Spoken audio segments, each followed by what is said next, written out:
आज सुनते हैं प्रेमचंद की मशहूर कहानी दुनिया का सबसे अनमोल रत्न। यह कहानी 1907 में कानपुर से निकलने वाली उर्दू पत्रिका जमाना में प्रकाशित हुई थी। जब यह कहानी सोजे वतन संग्रह में छप कर आई तो अंग्रेजी हुकूमत के कान खड़े हो गए। प्रेमचंद को तलब किया गया। जब यह कहानी छपी उसके पहले प्रेमचंद धनपत राय नाम से लिखते थे।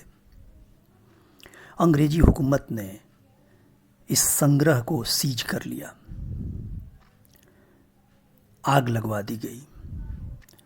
प्रेमचंद को कहा गया, यानी धनपत राय को कहा गया कि आप आगे से कोई भी कहानी लिखें तो पहले डिस्ट्रिक्ट मजिस्ट्रेट से उसे दिखा लें, क्योंकि आप अपनी कहानियों के जरिए सेडिशन फैला रहे हैं, संक्रामक किस्म का सेडिशन।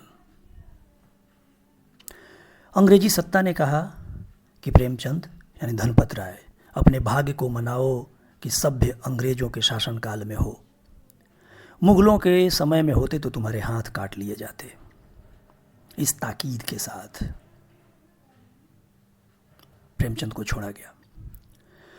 अब प्रेमचंद के लिए मुश्किल था कि वो आगे कुछ भी लिखें तो अंग्रेजों से दिखाएं। उनके मित्र दयानारायण निगम ने उन्हें सुझाव दिया कि अब धनपत राय नाम से कुछ लिखें ही नहीं, और उन्होंने नया नाम प्रेमचंद सुझाया। इतिहास में ऐसा कम होता है कि नया नाम इतना मशहूर हो जाए कि उनके असली नाम को याद करना पड़े। अभी याद करना पड़ता है कि प्रेमचंद का नाम धनपत राय था। तो आइए सुनिए प्रेमचंद की मशहूर कहानी दुनिया का सबसे अनमोल रत्न। दिलफिगार एक कटीले पेड़ के नीचे दामन चाक किए बैठा हुआ खून के आंसू बहा रहा था। वह सौंदर्य की देवी यानी मलका दिलफरेब का सच्चा और जान देने वाला प्रेमी था। उन प्रेमियों में नहीं जो इत्र फुलेल में बसकर और शानदार कपड़ों में से सजकर आशिक के वेश में माशूकियत का दम भरते हैं, बल्कि उन सीधे साधे भोले भाले फिदाइयों में जो जंगल और पहाड़ों से सर टकराते हैं और फरियाद मचाते फिरते हैं। दिलफरेब ने उससे कहा था कि अगर तू मेरा सच्चा प्रेमी है तो जा और दुनिया की सबसे अनमोल चीज़ मेरे दरबार में लेकर आ, तब मैं तुझे अपनी गुलामी में कबूल करूँगी। अगर तुझे वह चीज़ न मिले तो खबरदार इधर रुख न करना, वरना सुल्ली पर खिंचवा दूंगी। दिलफिगार को अपनी भावनाओं के प्रदर्शन का, शिकवे शिकायत का, प्रेमी के सौंदर्य दर्शन का तनिक भी अवसर न दिया गया। दिलफरेब ने जो ही यह फैसला सुनाया, उसके चौबदारों ने गरीब दिलफिगार को धक्के देकर बाहर निकाल दिया, और 3 दिन से यह आफत का मारा आदमी उसी कटीले पेड़ के नीचे उसी भयानक मैदान में बैठा हुआ सोच रहा है कि क्या करूं। दुनिया की सबसे अनमोल चीज़ मुझको मिलेगी? नामुमकिन। और है वह क्या?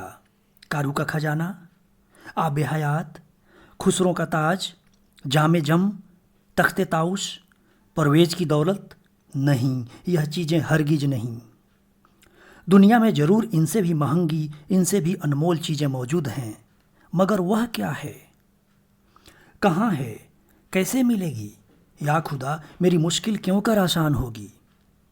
दिलफिगार इन्हीं ख्यालों में चक्कर खा रहा था और अक्ल कुछ काम न करती थी।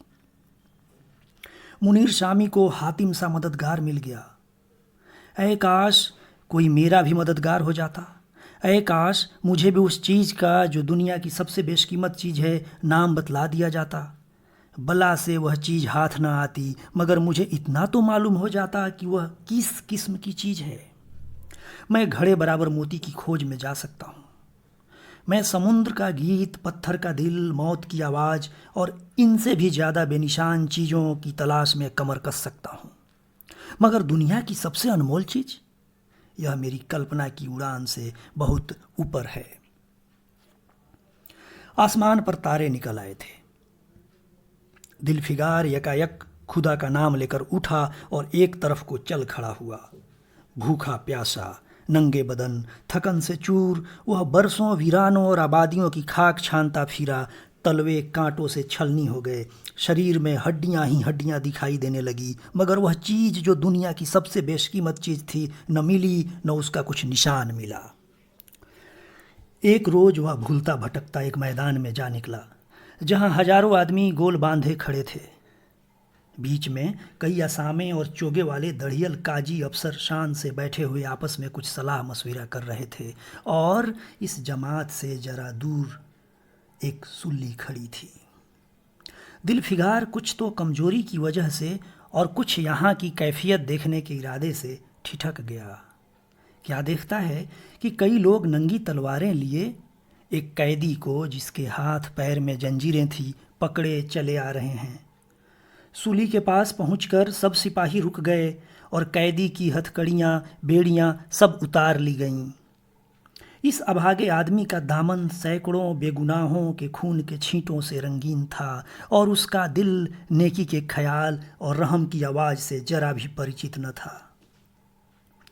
उसे काला चोर कहते थे। सिपाहियों ने उसे सूली के तख्ते पर खड़ा कर दिया। मौत की फांसी उसकी गर्दन में डाल दी और जल्लादों ने तख्ता खींचने का इरादा किया कि वह अभागा मुजरिम चीखकर बोला, खुदा के वास्ते मुझे एक पल के लिए फांसी से उतार दो, ताकि अपने दिल की आखिरी आरजू निकाल लूं। यह सुनते ही चारों तरफ सन्नाटा छा गया। लोग अचंभे में आकर ताकने लगे। काजियों ने एक मरने वाले आदमी की अंतिम याचना को रद्द करना उचित न समझा, और बदनसीब पापी काला चोर जरा देर के लिए फांसी से उतार लिया गया।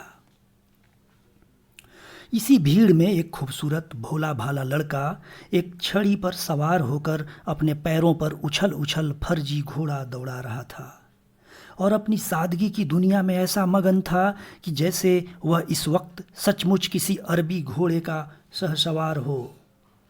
उसका चेहरा उस सच्ची खुशी से कमल की तरह खिला हुआ था जो चंद दिनों के लिए बचपन ही में हासिल होती है, और जिसकी याद हमको मरते दम तक नहीं भूलती।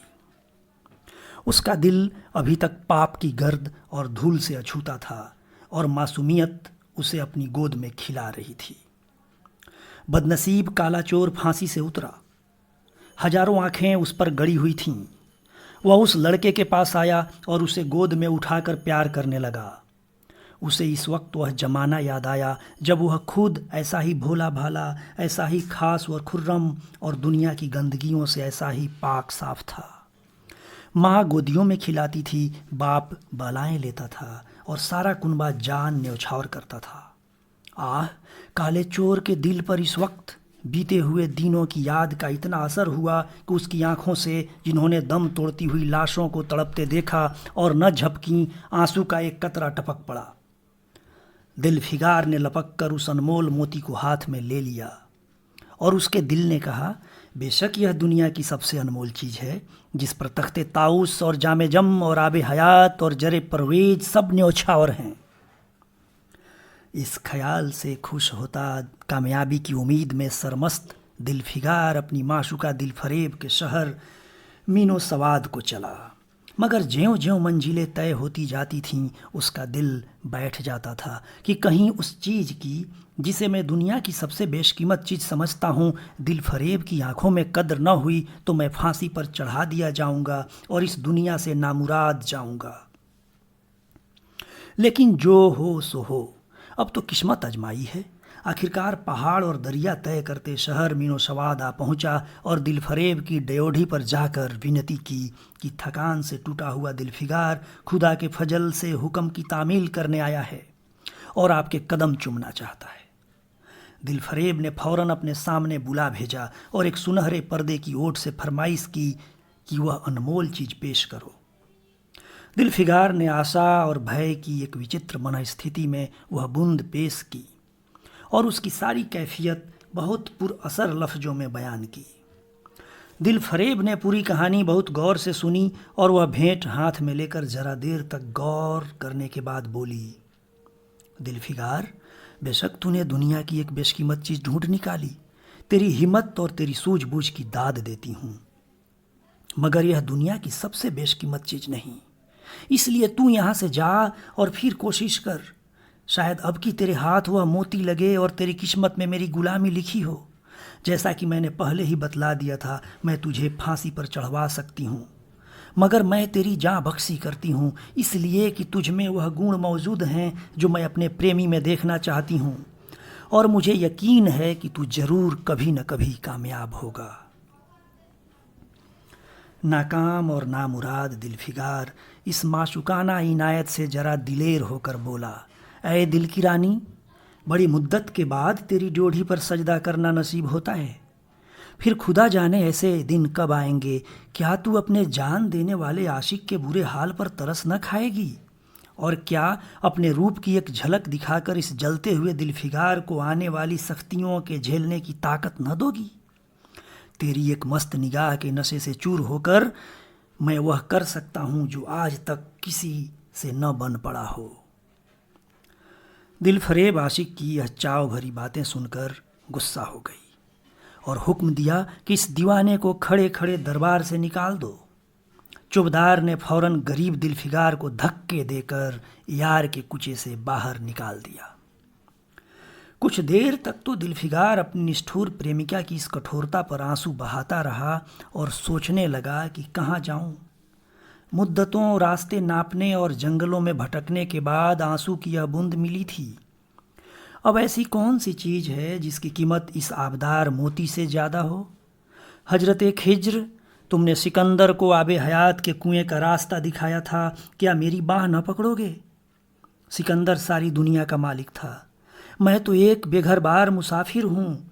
तुमने कितनी ही डूबती किश्तियों किनारे लगाई हैं, मुझ गरीब का बेड़ा भी पार करो। ए आली मुकाम जिब्रिल, कुछ तुम ही इस निमजान दुख आशिक पर तरस खाओ। तुम खुदा के एक खास दरबारी हो, क्या मेरी मुश्किल आसान न करोगे? गरज यह कि दिलफिगार ने बहुत फरियाद मचाई, मगर उसका हाथ पकड़ने के लिए कोई सामने न आया। आखिर निराश होकर वह पागलों की तरह दोबारा एक तरफ को चल खड़ा हुआ। दिलफिगार ने पूरब से पश्चिम तक और उत्तर से दक्षिण तक कितने ही जंगलों और वीरानों की खाक छानी। कभी बर्फिस्तानी चोटियों पर सोया, कभी डरावनी घाटियों में भटकता फिरा, मगर जिस चीज की धुन थी वह न मिली। यहाँ तक कि उसका शरीर हड्डियों का एक ढांचा रह गया। एक रोज शाम के वक्त किसी नदी के किनारे खस्ताहाल पड़ा हुआ था। बेखुदी के नशे से चौंका तो क्या देखता है कि चंदन की एक चिता बनी हुई है और उस पर एक युवती सुहाग के जोड़े पहने 16 श्रृंगार किए बैठी हुई है। उसकी जांघ पर उसके प्यारे पति का सर है। हजारों आदमी गोल बांधे खड़े हैं और फूलों की बरखा कर रहे हैं। यकायक चिता में से खुद बखुद एक लपट उठी। सती का चेहरा उस वक्त एक पवित्र भाव से आलोकित हो रहा था। चिता की पवित्र लपटें उसके गले में लिपट गईं और दम के दम में वह फूल सा शरीर लाख का ढेर हो गया। प्रेमिका ने अपने प्रेमी पर न्यौछावर कर दिया और दो प्रेमियों के सच्चे पवित्र अमर प्रेम की अंतिम लीला आंख से ओझल हो गई। जब सब लोग अपने घरों को लौटे तो दिलफिगार चुपके से उठा और अपने चाक दामन कुर्ते में यह राख का ढेर समेट लिया और इस मुट्ठी पर राख को दुनिया की सबसे अनमोल चीज समझता हुआ सफलता के नशे में चूर यार के कुचे की तरफ चला। अब की जब ज्यों-ज्यों वह मंजिल के करीब आता था, उसकी हिम्मतें बढ़ती जाती थीं। कोई उसके दिल में बैठा हुआ कह रहा था, अब की तेरी जीत है। और इस ख्याल ने उसके दिल को जो जो सपने दिखाए, उनकी चर्चा व्यर्थ है। आखिरकार वह शहर मिनो सवाद में दाखिल हुआ और दिलफरेब की ऊंची ड्योढ़ी पर जाकर खबर दी कि दिलफिगार सुरखरू होकर लौटा है और हुजूर के सामने आना चाहता है। दिलफरेब ने जांबाज आशिक को फौरन दरबार में बुलाया और उस चीज़ के लिए जो दुनिया की सबसे बेशकीमत चीज़ थी, हाथ फैला दिया। दिलफिगार ने हिम्मत करके उसकी चांदी जैसी कलाई को चूम लिया और मुट्ठी भर राख को उसकी हथेली में रखकर सारी कैफियत दिल को पिघला देने वाले लफ्ज़ों में कह सुनाई और सुंदर प्रेमिका के होठों से अपनी किस्मत का मुबारक फैसला सुनने के लिए इंतजार करने लगा। दिलफरेब ने उस मुट्ठी भर राख को आंखों से लगा लिया और कुछ देर तक विचारों के सागर में डूबे रहने के बाद बोली, ऐ जान निछावर करने वाले आशिक दिल फिगार, बेशक यह राख जो तू लाया है, जिसमें लोहे को सोना कर देने की सिफत है, दुनिया की बहुत बेशकीमती चीज़ है, और मैं सच्चे दिल से तेरी एहसानमंद हूँ कि तूने ऐसी अनमोल भेंट मुझे दी। मगर दुनिया में इससे भी ज़्यादा अनमोल कोई चीज़ है, जा उसे तलाश कर और तब मेरे पास आ। मैं तहे दिल से दुआ करती हूँ कि खुदा तुझे कामयाब करे। यह कहकर वह सुनहरे पर्दे से बाहर आई और माशुकना अदा से अपने रूप का जलवा दिखाकर फिर नज़रों से ओझल हो गई। एक बिजली थी कि कौंधी और फिर बादलों के पर्दे में छिप गई। अभी दिलफिगार के होशो हवास ठिकाने पर न आ पाने थे कि चौबदार ने मुलायमियत से उसका हाथ पकड़कर यार के कुचे से उसको निकाल दिया, और फिर तीसरी बार वह प्रेम का पुजारी निराशा के अथाह समुद्र में गोता खाने लगा। दिलफिगार का हियाव छूट गया। उसे यकीन हो गया कि मैं दुनिया में इसी तरह नाशाद और नामुराद मर जाने के लिए पैदा किया गया था, और अब इसके सिवा और कोई चारा नहीं कि किसी पहाड़ पर चढ़कर नीचे कूद पड़ूं, ताकि माशूक के जुल्मों की फरियाद करने के लिए एक हड्डी भी बाकी न रहे। वह दीवाने की तरह उठा और गिरता पड़ता एक गगनचुंबी पहाड़ की ओट पर जा पहुंचा। किसी और समय वह ऐसे ऊंचे पहाड़ पर चढ़ने का साहस न कर सकता था, मगर इस वक्त जान देने के जोश में उसे वह पहाड़ एक मामूली टेकरी से ज़्यादा ऊंचा न नजर आया। करीब था कि वह नीचे कूद पड़े कि हरे हरे कपड़े पहने हुए और हरा अमामा बांधे एक बुजुर्ग एक हाथ में तस्बीह और दूसरे हाथ में लाठी लिए बरामद हुए और हिम्मत बढ़ाने वाले स्वर में बोले, दिलफिगार, नादान दिलफिगार, यह क्या बुजदिलों जैसी हरकत है? तू मोहब्बत का दावा करता है और तुझे इतनी भी खबर नहीं कि मजबूत इरादा मोहब्बत के रास्ते की पहली मंजिल है। मर्द बन और यूं हिम्मत न हार। पूरब की तरफ एक देश है जिसका नाम हिंदुस्तान है, वहाँ जा, तेरी आरजू पूरी होगी। यह कहकर हजरत खिज्र गायब हो गए। दिलफिगार ने शुक्रिया की नमाज अदा की और ताज़ा हौसले, ताज़ा जोश और अलौकिक सहायता का सहारा पाकर खुश खुश पहाड़ से उतरा और हिंदुस्तान की तरफ चल पड़ा। मुद्दतों तक कांटों से भरे हुए जंगलों, आग बरसाने वाले रेगिस्तानों, कठिन घाटियों और अलंघ्य पर्वतों को तय करने के बाद दिलफिगार हिंद की पाक सरजमीन में दाखिल हुआ और एक ठंडे पानी के सोते में सफ़र की तकलीफ़ धोकर थकान के मारे नदी के किनारे लेट गया। शाम होते होते वह एक चटियल मैदान में पहुंचा, जहां बेशुमार अधमरी और बेजान लाशें बिना कफन के पड़ी हुई थीं। चिल, कौवे और वहशी दरिंदे मरे पड़े हुए थे और सारा मैदान खून से लाल हो रहा था। यह डरावना दृश्य देखते ही दिलफिगार का जी दहल गया। या खुदा, किस मुसीबत में जान फंसी।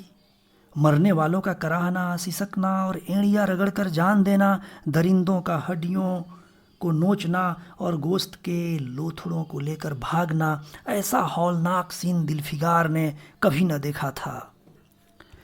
यकायक उसे ख्याल आया, यह लड़ाई का मैदान है और यह लाशें सुरमा सिपाहियों की हैं। इतने में करीब से कराहने की आवाज़ आई। दिलफिगार उस तरफ फिरा तो देखा एक लंबा तगड़ा आदमी, जिसका मर्दाना चेहरा जान निकालने की कमजोरी से पीला हो गया है, जमीन पर सर झुकाए पड़ा हुआ है। सीने से खून का फवारा जारी है, मगर आबदार तलवार की मुठ पंजे से अलग नहीं हुई। दिलफिगार ने एक चिथड़ा लेकर घाव के मुंह पर रख दिया ताकि खून रुक जाए और बोला, है जवां मर्द, तू कौन है? जवां मर्द ने यह सुनकर आंखें खोली और वीरों की तरह बोला, क्या तू नहीं जानता मैं कौन हूं? क्या तूने इस तलवार की काट नहीं देखी? मैं अपनी माँ का बेटा और भारत का सपूत हूँ। यह कहते कहते उसकी त्योरियों पर बल पड़ गए। पीला चेहरा गुस्से से लाल हो गया और आबदार शमशीर फिर अपना जौहर दिखाने के लिए चमक उठी। दिलफिगार समझ गया कि यह इस वक्त मुझे दुश्मन समझ रहा है। नरमी से बोला, ऐ जवां मर्द, मैं तेरा दुश्मन नहीं हूँ। अपने वतन से निकाला हुआ एक गरीब मुसाफिर हूँ। इधर भूलता भटकता आ निकला, बराए मेहरबानी मुझसे यहाँ की कुल कैफियत बयान कर। यह सुनते ही घायल सिपाही बहुत मीठे स्वर में बोला, अगर तू मुसाफिर है तो आ, मेरे खून से तर पहलू में बैठ जा, क्योंकि यही 2 अंगुल ज़मीन है जो मेरे पास बाकी रह गई है और जो सिवाय मौत के कोई नहीं छीन सकता। अफसोस है कि तू यहाँ ऐसे वक्त में आया जब हम तेरा आतिथ्य सत्कार करने के योग्य नहीं। हमारे बाप दादा का देश आज हमारे हाथ से निकल गया और इस वक्त हम बेवतन हैं। मगर हमने हमलावर दुश्मन को बता दिया कि राजपूत अपने देश के लिए कैसी बहादुरी से जान देता है। यह आसपास जो लाशें तू देख रहा है, यह उन लोगों की है जो इस तलवार के घाट उतरे हैं। और गोया कि मैं बेवतन हूँ, मगर गनीमत है कि दुश्मन की ज़मीन पर मर रहा हूँ। क्या तूने यह मरहम रख दिया? उस सिपाही ने सीने के घाव से चिथड़ा निकाल कर कहा, खून निकलने दे, इसे रोकने से क्या फ़ायदा? क्या मैं अपने ही देश में गुलामी करने के लिए जिंदा रहूं? नहीं, ऐसी जिंदगी से मर जाना अच्छा, इससे अच्छी मौत मुमकिन नहीं। जवां मर्द की आवाज़ मध्यम हो गई, अंग ढीले पड़ गए, खून इतना ज़्यादा बहा कि खुद ब खुद बंद हो गया, रह रह कर एकाध बूंद टपक पड़ता था।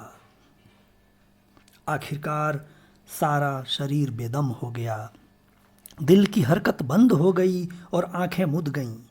दिलफिगार ने समझा अब काम तमाम हो गया कि मरने वाले ने धीमे से कहा, भारत माता की जय, और उसके सीने से खून का आखिरी कतरा निकल पड़ा। एक सच्चे देश प्रेमी और देशभक्त ने देशभक्ति का हक अदा कर दिया। दिलफिगार पर इस दृश्य का बहुत गहरा असर पड़ा और उसके दिल ने कहा, बेशक दुनिया में खून के इस कतरे से ज़्यादा अनमोल चीज़ कोई नहीं हो सकती।